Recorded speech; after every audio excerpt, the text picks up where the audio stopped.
Lorsqu'on propose des valeurs, il faut aller progressivement, avancer de diverses manières selon l'âge et les possibilités concrètes des personnes, sans prétendre appliquer des méthodologies rigides et immuables.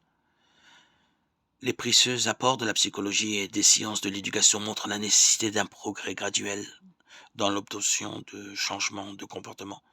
Mais ils montrent aussi que la liberté exige des réseaux et des stimulations, car abandonnée à elle-même, elle ne garantit pas la maturation. La liberté en situation réelle est limitée et conditionnée. Elle n'est pas une pure capacité de choisir le bien dans une spontanéité totale. On ne distingue pas toujours clairement un acte volontaire d'un acte libre. Quelqu'un peut vouloir une chose mauvaise avec une grande force de volonté, mais à cause d'une passion irrésistible ou d'une mauvaise éducation.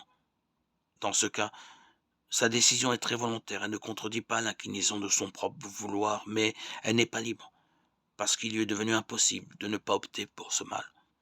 C'est ce qui arrive à un toxicomane compulsif lorsqu'il veut de la drogue, de toutes ses forces, mais est si conditionné que pour le moment il n'est pas capable de prendre une autre décision. Par conséquent, sa décision est volontaire, mais elle n'est pas libre. Le laisser choisir librement n'a pas de sens puisque, de fait, il ne peut choisir et l'exposer à la drogue ne fait qu'accroître la dépendance. Il a besoin alors de l'aide